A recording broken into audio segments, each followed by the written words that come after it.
Hola, hola. ¿Qué tal? Bueno, muchas gracias a todos. Ante todo, a vos, Miriam, por la convocatoria. Siempre es un honor para nosotros, los asesores tributarios, estar disponibles y ser llamados para dar estas exposiciones, donde nos nutrimos también estudiando y analizando mucho la temática, ¿no? Y bueno, es como que hoy José me alivió la tarea, porque mi intención, la realidad, hoy era asustarlos. Yo les quería recalcar cuál es la importancia de actuar como agente de recaudación de ingresos brutos por la provincia de Buenos Aires, por los regímenes generales de retención y de percepción, sobre todo porque ustedes saben que, bueno, me parece que por un lado es un valor agregado muy importante que podemos brindar nosotros como asesores tributarios a nuestros clientes, estar atentos todos los años y ver si las empresas cumplen o no las pautas ese año para estar obligados a actuar como agentes de recaudación. Sobre todo, ¿por qué? Porque como ya lo dijo José en la charla anterior, Provincia de Buenos Aires no nomina a los agentes de recaudación. No es como Ciudad de Buenos Aires que los elige y los notifica y le dice, bueno, usted tiene que actuar como agente de recaudación a partir de X momento. No, acá, o sea, toda la carga de actuar como agente de retención o percepción y estar atentos a si corresponde o no, es en cabeza de cada sujeto, obligado, ¿sí? Y además, bueno, acá me expolió un poquito José, por las sanciones tan gravosas que tienen justamente el incumplimiento o los incumplimientos que tienen que ver con la actuación como agentes de recaudación. Bueno, el material que yo les preparé ya seguramente está disponible y traté de armarlo lo más extenso y completo posible. Obviamente para que sea más dinámica esta charla e insisto, como José ya anticipó bastante una gran parte de lo que yo les iba a comentar, voy a tratar de resumir un poquito lo que está en el material más especificado, ¿sí? Bueno, acá, o sea, el punto de partida nuestro es la disposición normativa, la vieja y conocida disposición normativa B1 del 2004, ¿no? Con todas las modificatorias que tiene. Específicamente, bueno, yo voy a hablar sobre los regímenes generales de retención y de percepción, y ahí en el título quinto, que es el que se refiere a agentes de recaudación, en el capítulo cuarto es el que se refiere al impuesto sobre los ingresos brutos, y en el primer artículo, o sea, dentro de las normas comunes tenemos el artículo 318, que ya nos vamos a detener con bastante tiempo en él, porque la verdad que entiendo que lo amerita. Y después están, como normas comunes, también los artículos 319 a 322, 326 a 337, y después están las normas particulares para los regímenes generales de percepción y de retención. Bueno, y justamente yo les anticipé que mi intención es focalizar en la actuación como agentes de recaudación de ingresos brutos, ¿sí? En hacer mucho hincapié en conocer cuándo un sujeto está obligado a actuar como agente de recaudación. Y antes les anticipé que yo ya estoy enamorada del artículo 318 de la disposición normativa de B1 del 2004. ¿Y por qué? ¿Por qué?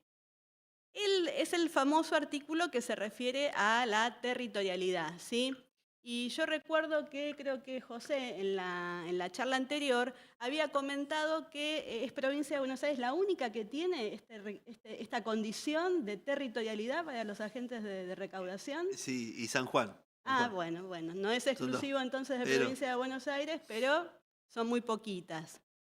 A ver, básicamente este artículo lo que nos dice es que para actuar como agente de recaudación en ingresos brutos de la provincia de Buenos Aires, y este artículo no aplica solamente a los regímenes generales de retención y de percepción, sino también a los especiales que están en su mayoría en la misma disposición normativa B1 del 2004, es condición cumplir con este requisito de territorialidad, ¿sí?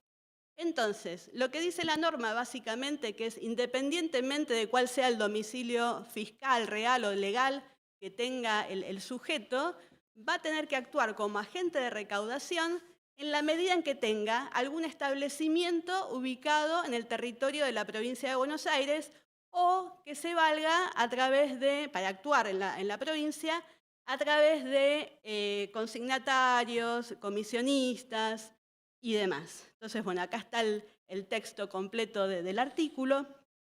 Entonces yo me pregunto, como primera cuestión, y les confieso que es una consulta que recibí personalmente dentro del servicio de asesoría hace unos meses, donde me comentaban que era una empresa que tenía coeficiente unificado en provincia de Buenos Aires, pero que no tenía ningún local en la provincia, ningún establecimiento, y que tampoco se valía de corredores para actuar en la provincia. Supongo, por ejemplo, que es un sujeto que hace ventas por internet. Entonces, bueno, vende a un sujeto domiciliado en provincia de Buenos Aires, debe tener sustento, presencia digital en esa jurisdicción y lo asigna a la provincia y por eso tiene coeficiente unificado en esa jurisdicción. Entonces, la pregunta que me habían hecho era, en este caso, que es un contribuyente de provincia de Buenos Aires, que tributa por régimen general y tiene coeficiente unificado en la provincia de Buenos Aires, pero no tiene ningún establecimiento ubicado en el territorio bonaerense y tampoco se realiza operaciones a través de martilleros y otros intermediarios. Entonces, la pregunta es si igual, o sea, aunque no cumpla con los requisitos del artículo 318 de la disposición normativa B1 del 2004, si igual se tiene que inscribir o está obligado a actuar como agente de recaudación en la medida en que cumpla con los demás requisitos que vamos a ver más adelante, ¿sí? Confieso que yo prima facie dije, y sí, porque tiene coeficiente unificado en provincia de Buenos Aires, ¿cómo no va a estar obligado? No importa, bueno, no tiene un establecimiento, pero tiene coeficiente unificado. No sé cuál es la opinión de José, pero bueno, ya ARBA, por suerte, se ha expedido varias veces a través de diversos informes técnicos y la respuesta es contundente, es que no está comprendida, o sea, en la obligación de actuar como agente de retención y o de percepción, porque no reúne las condiciones exigidas por el artículo 318 de la disposición normativa B1 del 2004, y yo les traje los últimos informes técnicos, pero hay un montón. Está el informe técnico de ARBA, el 253 del 2004, el 20 del 2010 y el 22 del 2013. En la página de ARBA, la verdad que me sorprendí gratamente en estos días que estuve trabajando y armando el material, que se accede muy bien, muy ágilmente a todo lo que es la normativa y los informes técnicos. Así que los pueden consultar, están disponibles allí. Bueno, zanjada esta primera inquietud, que les confieso que me puse contenta porque yo pensaba que sí, que soy tan fiscalista que decía, no, igual tiene que actuar. No, si no cumple con los requisitos del 318, no tiene que actuar como agente de recaudación. Y ahora pasamos al compañero, o sea, la verdad que los dos artículos fundamentales para saber si un sujeto está obligado a actuar como agentes de recaudación son el 318 y el 320.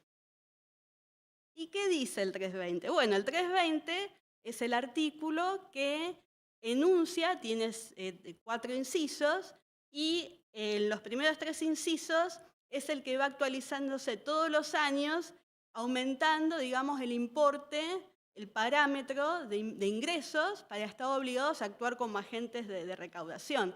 Y es lo que, cuando yo les decía que como asesores tributarios sí, de nuestros clientes, tenemos que estar atentos, justamente porque todos los años hay que evaluar si nuestro cliente, en caso de que tenga territorialidad, según el artículo 318 que vimos antes, esté obligado a inscribirse ante ARBA. Que les adelanto que la inscripción es hasta el último día hábil de enero de cada año, o sea, se toman como parámetro los ingresos brutos operativos del año calendario anterior y hay tiempo de inscribirse hasta el último día hábil de enero y después hay que empezar a actuar a partir del 1 de marzo de ese año, ¿sí?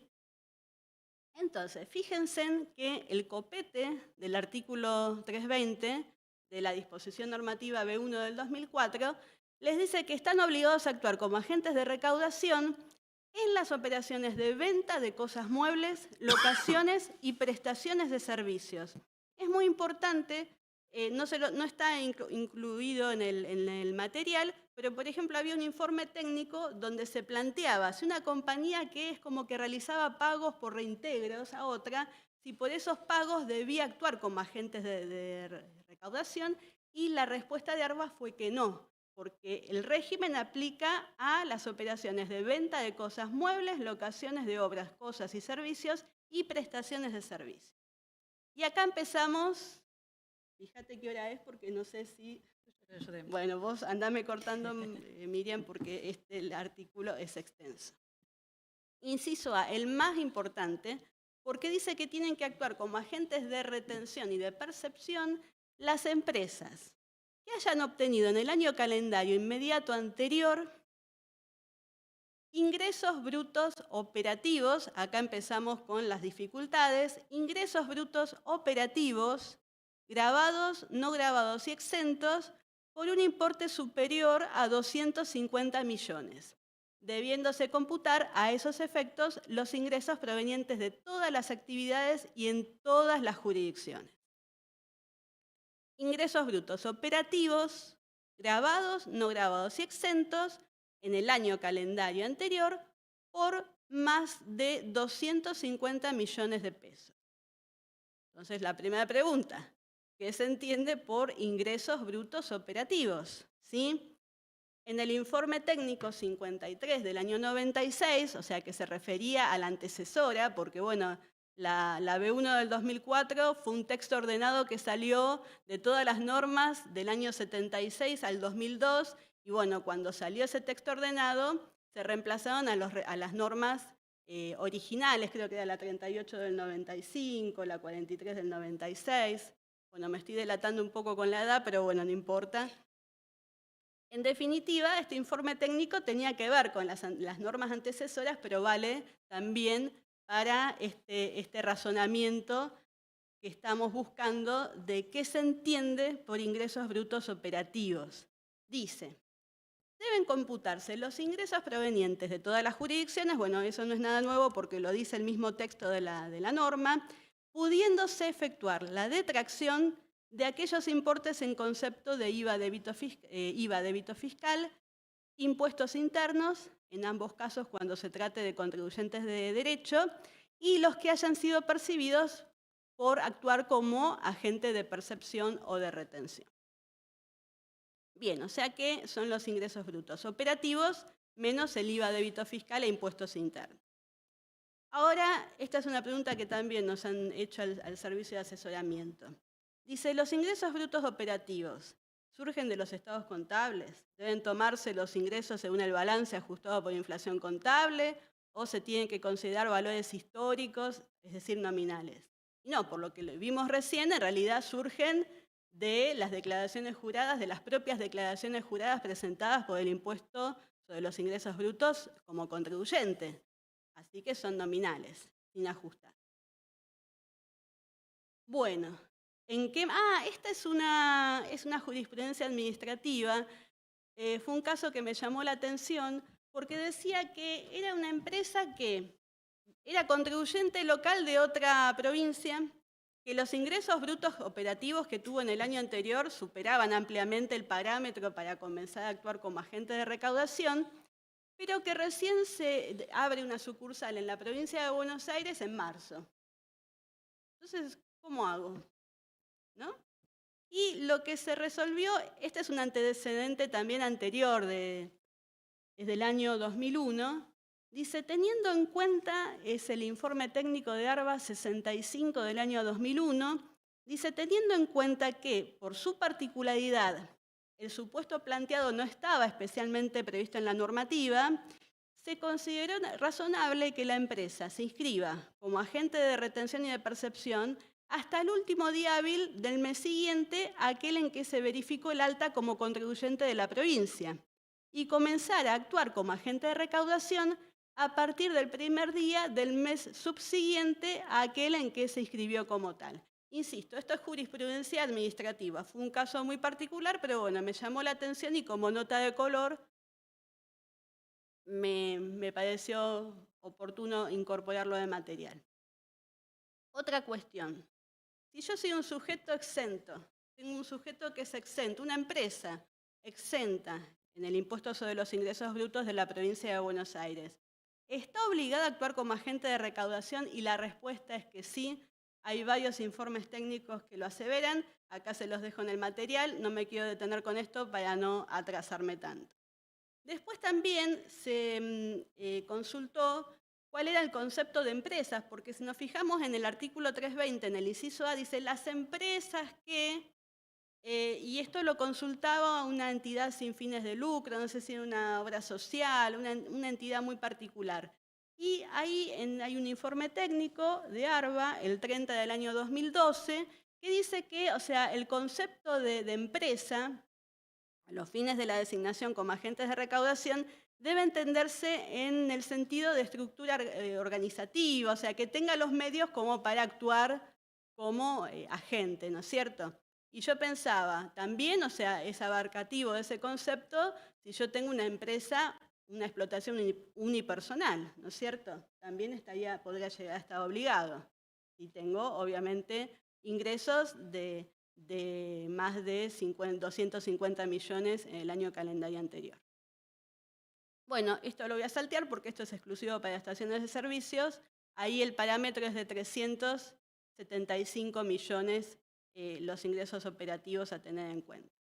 Bueno, y acá, en el inciso C y en el D también, se refiere a la actuación como agentes de percepción exclusivamente. El inciso C se refiere a los que realicen venta mayorista y que desarrollen, dice, determinados códigos de actividades, ¿sí? Obviamente que acá la idea, y ahí el parámetro de ingresos brutos operativos es la mitad, es 125 millones. Obviamente que acá la idea es captar con la percepción a aquellos sujetos que hagan compras que no están inscriptos en la provincia y deberían estarlo. Porque fíjense en que los códigos de actividad tienen que ver con ventas mayoristas de mercadería, bueno, muy variados, ¿sí? Ahora bien, fíjense en que ahí decía que hablaba de los que desarrollen alguno de los códigos de actividades de venta mayorista que estaban enunciados en ese inciso C de la disposición normativa del artículo 320 de la B1 del 2004. Acá se me chispoteó, bueno, me puse al revés. En realidad la inquietud era una empresa que estaba dado de alta en una de esas actividades mayoristas, pero la verdad que nunca la había ejercido, nunca la había desarrollado. Entonces, bueno, consultó ARBA si por estar inscripto en esa actividad ya era condición suficiente y de haber cumplido y haber obtenido esos ingresos de hasta mayores a 125 millones, si ya con estar inscripto solamente en esa actividad, aunque no la desarrollara, sí tenía que inscribirse y actuar como agente de recaudación. Y bueno, ARBA dijo que no, eso es positivo porque el mismo texto de la norma habla de desarrollar actividad. O sea que la mera inscripción, obviamente que después va a tener que demostrar que estaba inscripto y nunca, lo más difícil va a ser eso, ¿no? Y demostrar que nunca ejerció esa actividad. Bueno, y en el inciso D se refiere ya sin ningún límite en cuanto a los ingresos a aquellos sujetos que también desarrollen determinadas actividades que tengan que ver con matanza de ganado bovino, bueno, operaciones agropecuarias, ¿no es cierto?, las que están allí enunciadas, y la obligación sería para actuar como agentes de percepción. Por último, al final del artículo 320 dice que también estas obligaciones alcanzan a aquellos que sean intermediarios. Bueno, por todo lo que dijimos antes, reforzando todo lo que dijo José, comentó todo el régimen sancionatorio que tiene que ver con los incumplimientos de actuar como agentes de retención. En cuanto a la obligación de inscribirse, ¿no? de la inscripción como agentes de recaudación, bueno, ya comenté que hay que inscribirse hasta el último día hábil de enero y empezar a actuar desde marzo. Acá les dejo en el material el procedimiento para hacer la inscripción. Hoy en día es todo a través de la página de ARBA, con quit y SIT y clave tributaria de ARBA. Y bueno, la obtención es del viejo formulario 518, ayornado como nuevo, porque es todo por internet, y ahí les dejo el link para profundizar la parte del procedimiento para hacer la inscripción. Bueno. ¿Y qué pasa con los que dejan de cumplir con los parámetros de ingresos? Porque muchas veces pasa que puede ser que un sujeto se había dado de alta como agente de recaudación de ingresos brutos de provincia, pero después los ingresos que tiene al año siguiente son menores, por ejemplo, de 250 millones. Y en ese caso hay que informarlo a la FIP, perdón, no la llamemos, dejémosla a la FIP descansar, por favor, a ARBA. Me falló el inconsciente, o sea, esta semana es fundamental, ¿no? Perdón. Perdón por nombrarla, pero bueno, es un chiste, ¿no? Entonces, también es importante tener en cuenta que si yo dejo de cumplir con los parámetros para seguir actuando, estaba obligado para actuar como agente de recaudación, en realidad se lo tengo que comunicar a ARBA. Hay que informar porque hay que ver si sigo revistiendo interés fiscal para ARBA para continuar o no siendo, para actuar como agente de recaudación. Y entonces también hay que ingresar a la página de ARBA y se completa como una modificación de datos el formulario 518 y hasta tanto, dice, se efectivice el cese, tienen que subsisten las obligaciones de actuar como agentes de recaudación. Ojo con eso. Digo, bueno, ya no tuve ingresos menores a 200 millones, bueno, no retengo más, no. Lo informé a ARBA y no retengo más, no. Se informa a ARBA y hasta tanto ARBA no se expida, yo tengo que seguir actuando como agente de recaudación. No sé, Miriam, cómo estamos con los tiempos. Estamos muy bien. Bueno, acá salteo todo lo que habló José. O sea, acá yo hacía hincapié en cuáles eran las sanciones por no actuar como agentes de retención, va la multa por omisión, y por ahí la novedad es que en la página de ARBA me encontré con un procedimiento exclusivo que existe para generar declaraciones juradas de omisión, ¿sí? Que está regulado en esta resolución normativa de ARBA 48 del 2018, y también, o sea, el agente de recaudación que omitió actuar como tal, puede informar ahí el detalle de las retenciones y percepciones que omitió practicar, ¿sí? Y lo bueno es que una vez que hace la presentación de esta declaración jurada de omisión, después, si este agente de recaudación arregla con el sujeto pasible que él le va a emitir una nota de débito, justamente cobrándole esas recaudaciones que no hizo, después ARBA le permite, una vez que genera esta declaración jurada de omisión, generar una declaración jurada de recupero, donde ahí informa el detalle de esas notas de débito que envió a sus clientes, así el cliente después se la puede tomar. Y se la puede tomar, lo importante es que el periodo fiscal va a ser, o sea, para el sujeto pasible de la recaudación va a ser la fecha de la nota de débito. Porque si no tiene que rectificar, ustedes saben que no se puede computar, o sea, la percepción o la retención se puede computar en el mismo periodo fiscal o puede ser en el siguiente, después ya no. Así que bueno, me pareció muy oportuno. Y bueno, acá está todo el régimen de atenuación de la sanción de multa por omisión. Esto está en el Código Fiscal en el artículo 61. Y antes de pasar bueno, esto ya lo explicó José, pero antes de abandonar el tema de la omisión, justamente he visto que esto no lo incluye en el material, hay un régimen de regularización exclusivamente, está vigente ahora, que está establecido por la Resolución Normativa 11 del 2022, que contempla exclusivamente todo lo que tiene que ver con la regularización de deudas de agentes de recaudación por retenciones y percepciones no efectuadas, ¿sí? En el impuesto sobre los ingresos brutos y de sellos también, y dice que establecer desde el 25 de abril y hasta el 31 de diciembre de 2022 este régimen de regularización, así que bueno, me parece oportuno tenerlo en cuenta, complementando todo lo que dije antes. Bien. Bueno, las multas, esto ya no hay nada más que decir, ¿no? Ya lo comentó José, o sea, la no presentación en términos, yo me río para no llorar de los nervios, o sea, la no presentación en términos de una declaración jurada informativa, ¿vieron como la multa automática que tenemos del 38 de la 11683, que son 200 o 400 pesos? Acá es 17.500.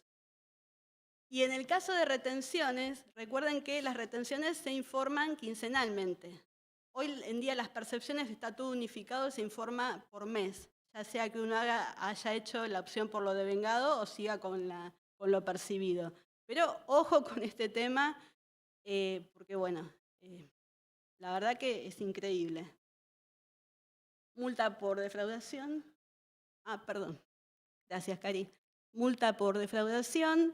Bueno, paso todos los recargos, ya esto lo explicó José. Entonces, si yo no actué como agente de recaudación, tengo la multa por omisión. Si yo retuve y no deposité, tengo la multa por defraudación y además de YAPA tengo que incluir los recargos por retardo del 59 y que esos recargos se calculan sobre las recaudaciones que practiqué y no deposité, más los intereses resarcitorios. Pequeño detalle. Bueno, y acá, no sé cuánto tengo. Bien. Bueno, está bien. Porque a mí me gusta tratar de siempre graficar las cosas. Obviamente a veces uno está muy limitado con los tiempos, pero me permitía hacer este esquema, ¿no? De algo básico. Yo tengo un vendedor y un comprador. Lo del medio es la mercadería que uno le vendió al otro, ¿no? Entonces, si el comprador es agente de retención, quiere decir que cuando paga le va a retener al vendedor, que en ese caso va a ser el sujeto pasible de retención. Y a su vez, si el vendedor es agente de percepción, cuando cobra lo que le va a tener que percibir al comprador o al locatario o al prestatario, que va a ser en ese caso el sujeto pasible de percepción. ¿Sí?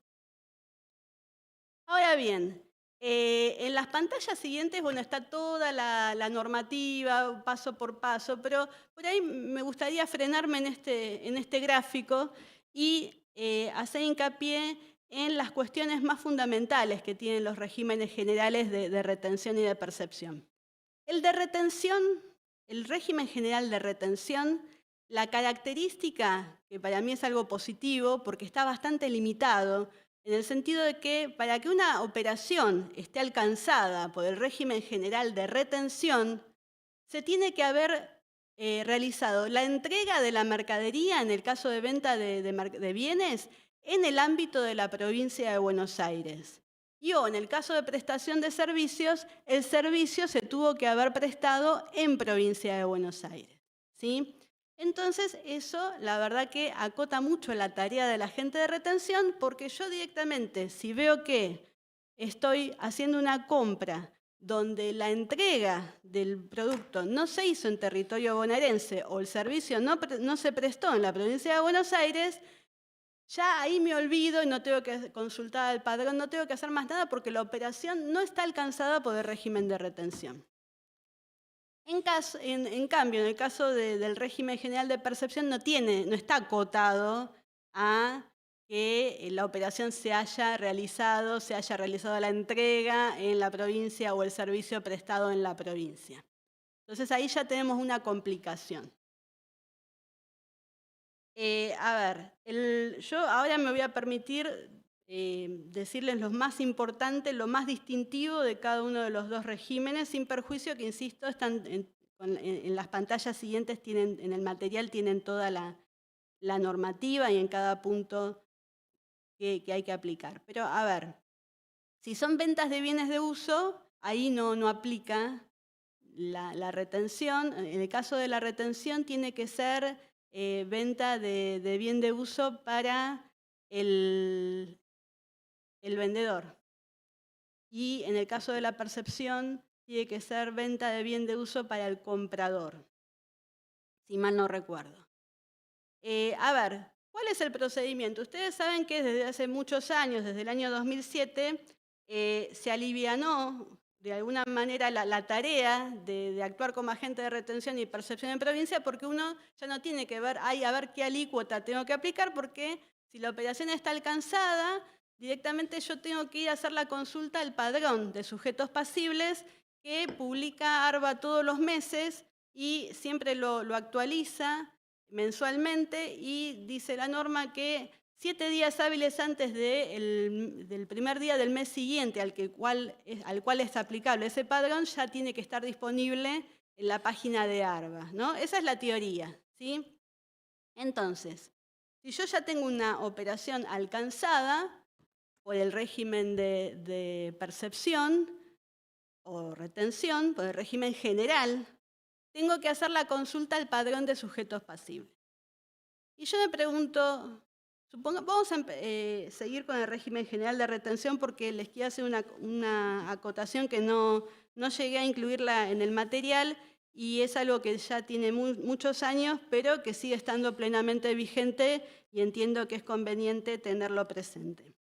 Entonces, supongamos que yo estoy pagando, hice una compra, soy agente de retención de Provincia de Buenos Aires y la entrega de esa mercadería se hizo en la Provincia de Buenos Aires y yo tengo que aplicar el régimen general de retención. En principio, yo lo que debería hacer, según la disposición normativa B1 del 2004, es consultar el padrón. En el padrón, ustedes saben que ARBA encuadra a cada contribuyente según distintos factores, según también el cumplimiento, el grado de cumplimiento que tienen sus obligaciones ese contribuyente y demás, que, o sea, toda esa mecánica que realiza ARBA para determinar qué alícuota corresponde aplicarle a cada uno, lo van a ver bien desarrollado en la resolución normativa 2 del 2013, si mal no recuerdo, de ARBA, ¿sí? Pero supónganse que, o sea, la operación dijimos que está alcanzada por el régimen de retención, yo voy y consulto al padrón de sujetos pasibles. Ahí me puedo encontrar con tres situaciones. Que tenga una alícuota para ese sujeto pasible. Es la mejor situación porque ahí aplico la alícuota. Puede ser que no tenga alícuota para ese sujeto pasible. Entonces ahí la norma me dice que tengo que aplicar en el caso de las alícuotas, yo les dije que, bueno, en el padrón cada contribuyente tiene designada una alícuota, ¿sí? Esa alícuota hay un rango que son como 26 subcategorías, ¿sí? Esa alícuota va desde el 0% hasta el 8%, ¿sí? Entonces, si el sujeto pasible está en el padrón, yo aplico la alícuota que está ahí. Ahora, si no figura ahí el sujeto pasible, la resolución, la disposición normativa B1 del 2004, me dice que tengo que aplicar la alícuota del 4% en el caso de retención. Y después me dice que si hay algún problema técnico de ARBA que no me permite hacer la consulta al padrón, tengo que aplicar la alícuota del 1,75%, ¿sí? Y si ustedes se fijan en la página de ARBA, hay una parte que dice desperfectos, una cosa así, o sea, no me acuerdo bien la palabra, pero está identificado por cada fecha, en qué momento no estuvo funcionando, no estuvo disponible el padrón. Bueno, yo les decía, bueno, entonces, en el mejor de los casos, si el sujeto pasible ya tiene asignado una alícuota, yo el monto sujeto a retención le aplico la alícuota y calculo la retención. A ver, el tema es así. Yo les dije que para los regímenes de retención de la B1 del 2004 hay una particularidad que solamente se los menciono para tenerlo presente porque no lo incluí en el material y esto viene de hace mucho. ¿Se acuerdan que hay una resolución normativa, disposición normativa B, la 49 del 2007, que decía que en el caso de que el sujeto pasible tuviera deuda impositiva reclamada por ARBA en juicio de apremio, el agente de retención debería, en vez de retenerle al sujeto pasible, darle esa suma a ARBA, ¿sí? Entonces, ¿cómo sabe el sujeto? O sea, todo el procedimiento para esto lo van a ver en la disposición normativa B49 del año 2007. No es nada nuevo, pero a mí me llama la atención que se nombra poco. Entonces, para no perderlo de vista, tengan presente de qué está. Entonces, esto aplica para los regímenes de retención. Yo si soy agente de retención y tengo que retenerle a un sujeto pasible, yo tengo que primero entrar a la página de ARBA y ver si ese sujeto pasible figura que tiene alguna deuda en ejecución fiscal con ARBA, y para eso tengo que ingresar a una parte de la página de ARBA que se llama embargo de derechos de crédito. Ojo con eso. Supongamos que en este caso el agente de retención ingresó y consultó en este sitio de ARBA y la persona, el sujeto pasible, no tiene ninguna deuda, entonces ahí aplica la retención, le retiene al sujeto pasible, le entrega el certificado de retención y acá terminamos con el régimen general de retención o con el procedimiento básico. Y respecto del régimen general de percepción, lo que difiere es que cuando hace la consulta al padrón, ahí la alícuota también va, o sea, el rango de alícuotas va del 0 al 8% también, pero si el sujeto no está en el padrón, ahí tiene que fijarse, ahí aplica directamente la alícuota máxima, el 8%, pero siempre y cuando, y eso está bueno, dice siempre y cuando la entrega de la cosa o la prestación del servicio se haya realizado en la provincia de Buenos Aires, ¿sí? O sea que si el sujeto pasible no está en el padrón y yo estoy vendiendo, pero no le entregué la mercadería en provincia de Buenos Aires o le estoy prestando un servicio que no se lo presté en provincia de Buenos Aires, por más que yo sea agente de percepción y este sujeto pasible no está en el padrón, ahí no le tengo que aplicar ninguna alícuota. Y en caso de desperfectos o de operaciones con venta directa, que es todas ventas a consumidores, por el sistema de venta directa, que son sistemas de venta a consumidores finales, se aplica el 3%. Bueno, eso es a grandes rasgos. No sé si tengo un tiempito más. Yo les comenté que el régimen general de percepción, bueno, es bárbaro. Esto siempre me gusta, la opción por lo devengado, ¿no? Me gusta porque yo cuando trabajaba hace muchos años en un estudio siempre varias veces tuve que tratar este tema, ¿no? Ustedes saben que el agente de percepción, o sea, en realidad puede ingresar las percepciones por lo devengado, o sea, que es por la factura, por la fecha de factura, aunque no lo cobró. La verdad que en esta época, yo hablo de hace más de 20 años atrás, cuando no teníamos la situación financiera de ahora, entonces hoy en día adelantar el ingreso de percepciones que yo no cobré con todo el problema con la cadena de pagos, la verdad que es un despropósito. Lo que pasa es que siempre aplicar el criterio, hacer la opción por el criterio de lo devengado, era más sencillo desde el punto de vista de la carga administrativa, porque si no uno tenía que tener un sistema que justamente determinara cuándo se iba a cobrar esa factura, para determinar cuándo correspondía percibir, y en línea con eso cuándo hacer el ingreso a ARBA de esa percepción. Pero se lo traigo a colación solamente porque este criterio, o sea, solamente uno podía optar por el criterio por lo devengado cuando se inscribía. Y después no. Y ahora se flexibilizó y permite que una vez por año se pueda cambiar el criterio. Dice, la solicitud de cambio se podrá realizar dentro de los primeros 15 días de cada mes y va a operar a partir del primer día del mes siguiente. Eso me pareció bastante importante como para resaltarlo, y ya me quedé sin palabras. Bueno, declaraciones juradas informativas. Bueno, este es el mecanismo para, o sea, acá les dejé el link para acceder, porque hoy en día todas las presentaciones como agentes de percepción de las declaraciones juradas informativas se realiza a través de la página web de ARBA. Ahí les traje algunas constancias de presentaciones de declaraciones juradas informativas como agentes de recaudación. Y cuando uno la presenta y obtiene el acuse de presentación, obtiene el código para hacer el pago electrónico. Todavía entiendo yo que uno puede imprimirla e ir y hacer el pago a provincia de Buenos Aires, pero también, si no, o sea, obviamente que lo más práctico es desde allí hacer el mismo pago electrónico. Bueno, acá hay una particularidad respecto a cuando son facturas de crédito electrónicas, pero se los dejo en el material y bueno, gracias por todo.